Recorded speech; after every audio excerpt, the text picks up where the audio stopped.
Voici les titres de cette édition.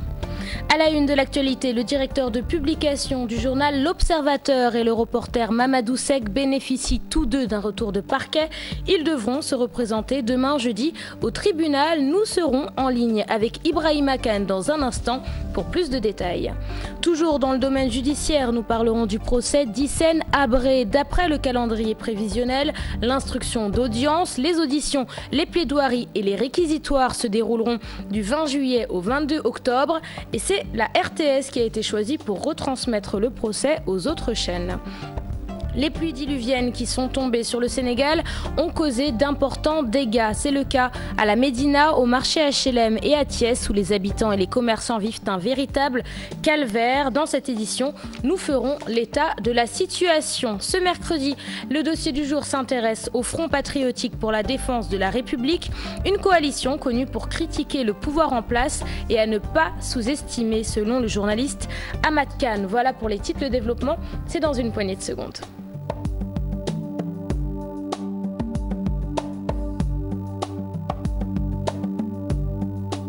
Bonsoir à tous. Le directeur de publication du journal L'Observateur et le journaliste Mamadou Seck bénéficient tous deux d'un retour de parquet. Pour en savoir plus, direction le palais de justice où nous retrouvons Ibrahima Kane. Ibrahima Kane, bonsoir. Bonsoir Léa. Ibrahima, Alioune Badara Fall et Mohamed Gueye sont en garde à vue depuis hier suite à un article publié dans les colonnes du journal L'Observateur. Tout à fait, Léa, et ils sont poursuivis selon les avocats du groupe Futur Média pour divulgation de secrets défense suite à la publication de l'article dont vous venez de citer. Ils bénéficient d'un retour de parquet, comme vous l'avez annoncé, et ils vont passer la nuit au commissariat central de Dakar. Les journalistes mis en cause ont révélé que durant leur audition, les enquêteurs leur ont demandé de révéler la source qui leur a donné l'information par rapport à la composition et au déploiement du contingent des 2100 soldats sénégalais devant aller en Arabie Saoudite, chose que nos confrères ont refusé catégoriquement, conformément au texte régissant notre profession. Alioune Badara Fall, directeur de publication du journal L'Observateur, et Mamadou Seck, auteur de l'article. Les deux hommes vont revenir demain matin à la cave du palais de justice de Dakar.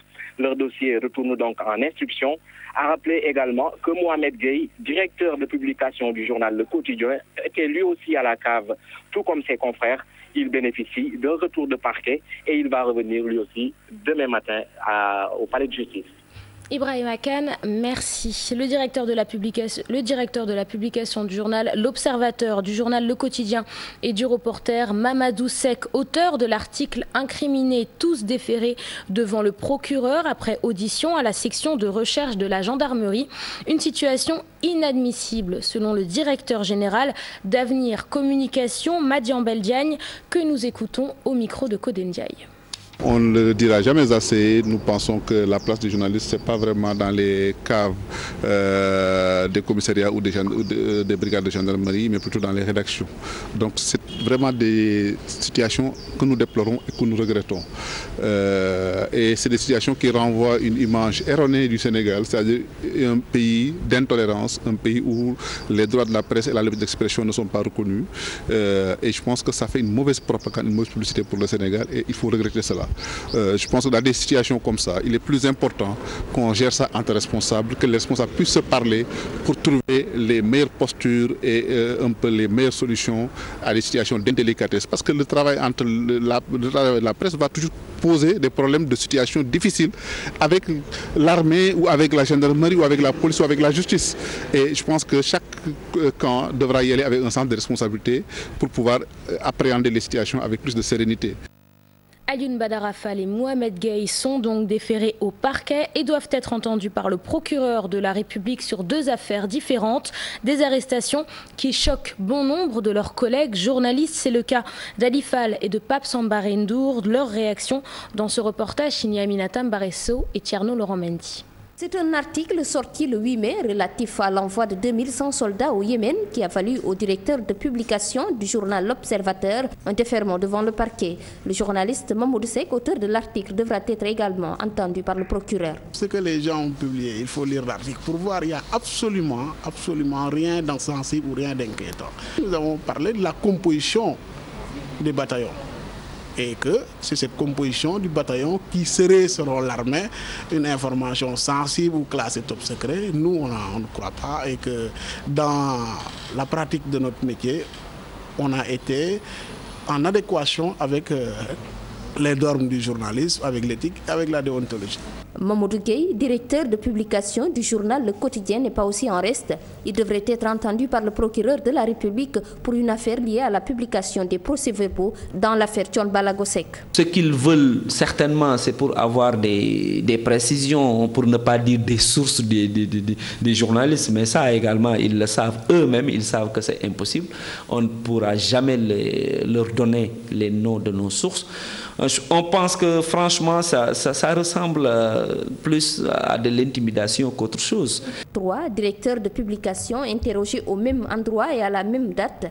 Ces journalistes dénoncent. C'est plus ou moins quand même inquiétant qu'on puisse convoquer 3 directeurs de publication pour les interroger sur des articles parus dans leur journal. Entre la presse et les pouvoirs en place, ce sont très souvent des relations heurtées. Le 4e pouvoir s'inscrit dans une logique d'informer en temps réel au moment où les forces de défense émettent des réserves. Nous restons dans le domaine de la justice avec le procès d'Hissène Habré. Selon le calendrier prévisionnel, l'instruction d'audience, les auditions, les plaidoiries et les réquisitoires vont se dérouler du 20 juillet au 22 octobre. Pour la diffusion du procès de l'ancien président tchadien, il sera retransmis par la RTS. Plus de détails avec le procureur général près les chambres africaines, Mbacké Fall. Ses propos sont recueillis par Maïmouna Ndiaye et Thierno Laurent Mendy. Les premières semaines seront consacrées à l'étude de la personnalité d'Hissène Habré. Les prochaines semaines seront consacrées au débat de fond. Et ce sera vraiment la participation des ethnies et des communautés qui ont eu à subir vraiment les différentes exactions qu'on reproche à Habré. Les Adjaraï, il y aura les Arabes, il y aura aussi le passage de l'ethnie appelée ethnie Zagawa, il y aura aussi les populations du Sud. Le statut a prévu que ces victimes soient organisées en association et qu'elles puissent désigner des représentants chargés de les représenter à Dakar. Donc le budget des chambres a prévu le déplacement de 100 victimes et témoins. Il y aura des différés de 30 minutes et après sélection des images, parce qu'on ne peut pas faire passer n'importe quelle image. Et ce sera filtré. Et le signal sera capté par les médias et il y aura le streaming au niveau des chambres. Passons à présent à l'affaire de l'étudiant Bassirou Faye avec ce communiqué du procureur de la République, Serine Bassirou Gueye. Dans sa parution du mercredi 15 juillet 2015, à la une, à la page 7, le quotidien LAS a écrit que les 3 policiers obtiennent un non-lieu dans l'affaire du meurtre de l'étudiant Bassirou Faye. Certains sites ont repris l'information. Le procureur de la République tient à préciser qu'aucun non-lieu est intervenu dans le dossier qui est en cours de règlement dans son parquet. Voilà donc un communiqué du procureur de la République. Parlons à présent de cette triste nouvelle, le décès de Ndeye-Ngom Bambilor à l'âge de 91 ans. Cantatrice connue dans le monde de la lutte, elle laisse derrière elle une famille éplorée dont son fils, le chanteur Ndiougadien. La cérémonie de levée du corps s'est tenue cet après-midi à la mosquée Apexi de Grand Yoff. Alassane Ba, Thierno Laurent Mendy.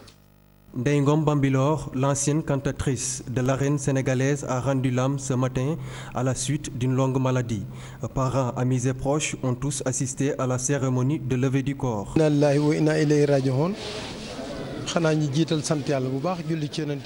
On rend grâce à Dieu, Ndeye-Ngom Bambilor a eu une vie merveilleuse et tout le monde connaissait sa bonté.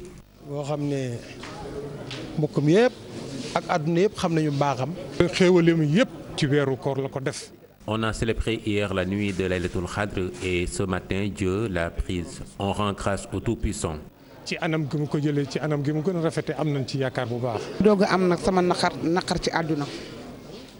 Je suis vraiment touché par sa disparition, elle m'a tout apprise. C'est à Keur Ndiaye-Lo, une localité située non loin de Rufisque, qu'elle a fait ses premiers pas. Elle a chanté pour plusieurs générations de lutteurs. Son parcours, elle a débuté à Keur Ndiaye-Lo Elle a chanté pour Falaye Baldé, Mbaye Gueye, Tigre de Fass. Ndeye Bambilor est décédée à l'âge de 91 ans. Elle repose au cimetière musulman de Yoff. Et la télévision Futur Média présente ses condoléances à la famille et aux proches de la défunte.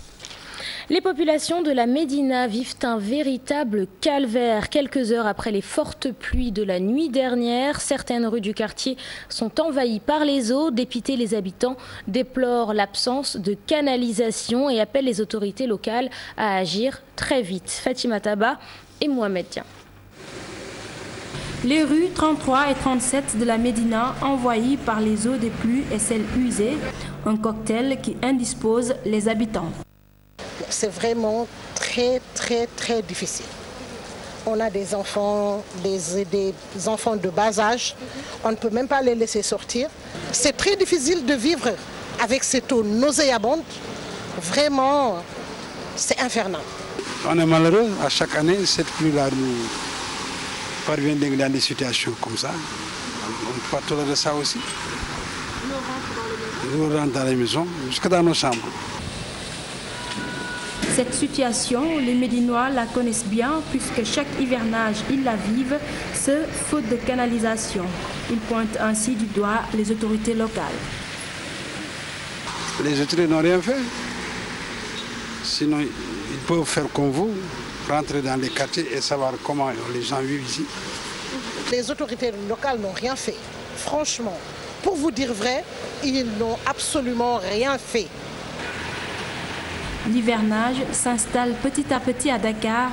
Les populations de la Médina vivent déjà un véritable calvaire. Et nous restons avec les inondations. Près de 200 familles doivent être relogées dans les sites de recasement à la ZAC de Thiès-Nord. La direction des constructions de logements sociaux et de la lutte contre les inondations était à Thiès pour constater l'ampleur des dégâts. Le gouvernement compte mobiliser 19 milliards de francs CFA pour le programme national. Parlons de toute autre chose. À présent, à l'approche de la fête de la Korité, les vendeurs de poulets commencent à hausser les prix. C'est le cas au marché Tilène, où les commerçants évoquent la rareté de la volaille, là où ils ont l'habitude de s'approvisionner. C'est un reportage signé Aïssatou Païfal et Tierno Laurent Mendy. Awandong, des poulets à la main, prépare la fête de l'Aïd el-Fitr. Elle préfère s'approvisionner le plus tôt possible pour ne pas trop subir la hausse des prix.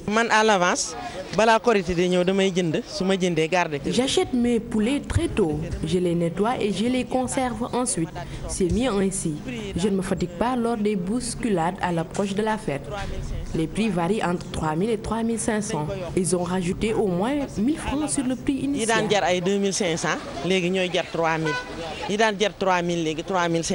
Une flambée due à la rareté des poulets, comme en témoigne ce vendeur.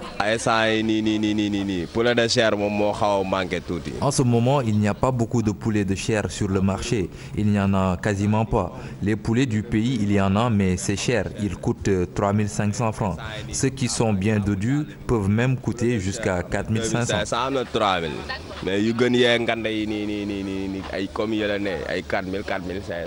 La vente de poulet, un travail à la chaîne. Même ces déplumeurs affirment que même en dehors de la Korité, ils se frottent les mains. Je tairai la somme que l'on gagne tous les jours. Ce que je peux vous affirmer est que le poulet est déplumé à 100 francs. On s'en sort bien, même après la Korité, parce que nous avons des clients fidèles. C'est tout. D'autres arrivages de poulets attendus, ainsi les Sénégalais pourront s'en procurer à gogo. Du sport dans cette édition avec les résultats du quart de finale de la Coupe du Sénégal au stade Demba Diop. Première heure, Génération Foot 2, Racing Dakar 0. Deuxième heure, Casa Sport 2, Yego 1. À Thiès, stade Lat Dior, Diaraf, Wandilan 7-6 à l'issue des tirs au but, un but partout dans le temps réglementaire. Le dossier du jour s'intéresse au Front patriotique pour la défense de la République, une coalition qui regroupe des partis de l'opposition et qui a souvent fait la une des journaux en critiquant le régime en place, même si le poids politique du FDPR est diversement apprécié. Pour le journaliste Ahmad Khan, cette organisation n'est pas à sous-estimer au regard de ceux qui la dirigent. C'est le dossier du jour. Il est signé Kodendiaï et Mardia. Le FPDR multiplie ses sorties. Le Front patriotique pour la défense de la République critique la gestion du régime en place. Sa force politique, une réalité selon la coordonnatrice des femmes de cette organisation qui regroupe les principaux partis de l'opposition. L'instant qu'on parle de front, d'une multiplicité de partis d'opposition ensemble, on sait que c'est toujours une force. Et je crois que l'histoire est là pour démontrer que les coalitions sont toujours une force. Le front puisse être une force, il l'est. Le coordonnateur du réseau des enseignants de l'APR estime que cette structure n'est pas une menace pour le régime en place. On ne minimise personne. Il faut qu'il fasse preuve de retenue. Aujourd'hui, c'est l'avenir de plus de 13 millions de Sénégalais qui est en jeu. Il ne faudrait pas que de petits farceurs, que des individus dont le passé, dont beaucoup de pratiques sont encore récentes dans nos mémoires. Donc il faut que ces individus comprennent qu'un pays, c'est du sérieux. De l'avis de ce journaliste, le FPDR n'est pas à minimiser. Il ne faut pas oublier que de croire être un franc stratège, ce n'est pas pour rien qu'il y a un homme de la gauche et qui continue toujours encore à mobiliser. Au-delà du FPDR d'ailleurs, ce front qui est en gestation entre lui, Idrissa Seck, Cheikh Bamba Dièye, Abdoulaye Baldé, Pape Diop, etc. Donc on peut dire qu'on peut même sous-estimer les autres partis du FPDR, au-delà du PDS, mais il faut se rendre compte aussi que c'est des gens qui comptent individuellement. Les vraies motivations du Front patriotique pour la défense de la République divisent ses membres et les tenants du pouvoir. Le combat, c'est la défense de la République, la défense de la démocratie, la défense de la justice et surtout, sur le plan économique, le pays est en train de sombrer. Je crois qu'ils sont en train de jouer un jeu extrêmement dangereux et nocif. Il va falloir qu'ils comprennent que gérer un pays, ce n'est pas de la farce, ce n'est pas une chose facile, ce n'est pas une chose simple. Aujourd'hui, c'est le moment du travail. La bataille s'annonce donc âpre entre le FPDR et le régime en place. Une série de manifestations est annoncée pour en découdre avec le tenant du pouvoir. C'est la fin de cette édition. Merci de nous être fidèles. La rédaction revient à 0h avec le tout en images. Mais d'ici là, je vous souhaite une excellente suite des programmes sur notre antenne. Chérif Diop. Merci beaucoup Léa Sokenendia et merci beaucoup à vous, chers téléspectateurs, de nous suivre. Dans un instant, l'invité du 20h, restez avec nous.